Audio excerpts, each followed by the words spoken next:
পশ্চিম বর্ধমানের আসানসোলে রবিবার একটি হিন্দুত্ববাদী সংগঠনের পক্ষ থেকে প্রতিবাদ র্যালি করা হয়।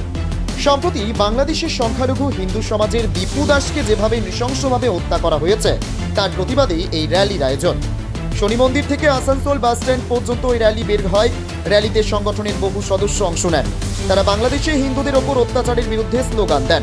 সংগঠনের সদস্যরা বলেন, দীপু দাসের হত্যাকাণ্ড এবং বাংলাদেশে হিন্দুদের ওপর বারবার হামলা কোনোভাবেই মেনে নেওয়া যায় না। তারা বাংলাদেশকে সতর্ক করে বলেন, যদি তারা বাংলাদেশের হিন্দুদের রক্ষা না করে তাহলে ভারতকে বাধ্য হয়ে 1971কে পুনরাবৃত্তি করতে হবে। দীপু দাসকে যে বাংলাদেশে নির্যাতনভাবে যেভাবে মানে সর্বনাকভাবে যেভাবে হত্যা করাচ্ছে সেই বিরুদ্ধে আমরা আজকে আসানসোল থেকে হিন্দু যুব একটা ওয়েলফেয়ার সোসাইটির তরফ থেকে আমাদের যত যুব সমাজ আছে তার বিরুদ্ধে আমরা আজকে প্রোটেস্ট সেলিব্রেট করেছি, যেটা একদম গ্রহণযোগ্য না। ইউনিশ সরকার যদি না এটা শুধরায় তাহলে আমাদের ভারতবর্ষ যে 1971 সালে যে জিনিসটা করেছিল সেটা আমরাও দেখাতে পারি, সেটা সময় এসে গেছে এবার।